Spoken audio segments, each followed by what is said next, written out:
My English name is Evan Pritchard, and I'm called Chipmunk, and in Mi'kmaq or Micmac, that's Abakpahamich, which means, he has the white stripe on his tail. And this is Algonquin territory.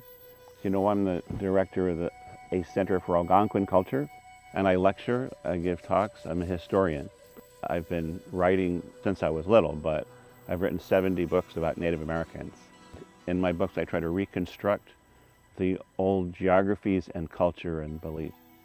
So when I was 3, I was writing short stories, and I was copying the letters from books and, trying to piece them together, and some of it's humorous. Like I wrote a whole book when I was 6 called Stir Up the Horse.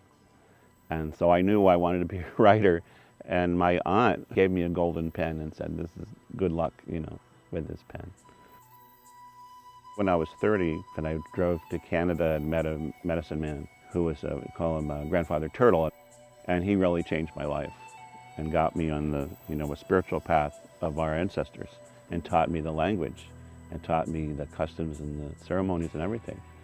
And so that's where I started writing a lot about Native Americans.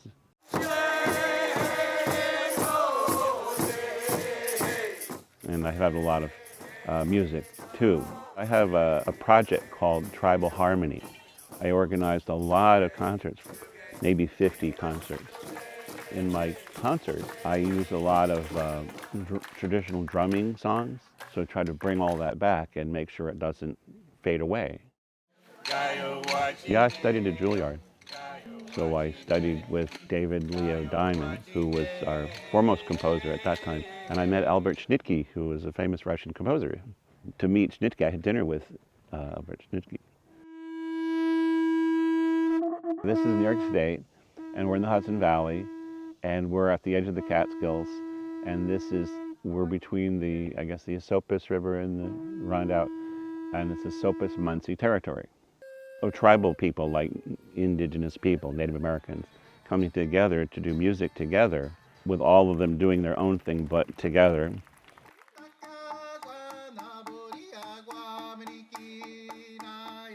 We did about 7 hours of solid music, all mainly Native American or Native inspired. So we do smudging, and we do tobacco offerings, and we had Iroquois come as a, Mohican elder, and came and talked about, her teachings. And we did ceremony in a big circle. We had a huge circle of people here, all singing together, and it creates a memorable moment. And so I said, well, when you're alone, you can't form a circle. The two-row treaty was in 1613, where the Haudenosaunee, or the Iroquois, had an agreement with the Dutch and everyone else that they will all live together in harmony and respect each other's boundaries and respect their sovereignty, but at the same time working for the same goal. So they say we're on the same river of life, but respect the separation too.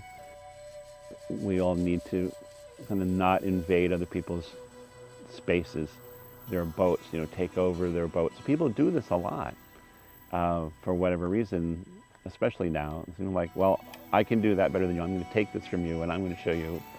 Or you're just, your country's just a part of ours, or whatever. We are all in the same river of life, but stay in your lane.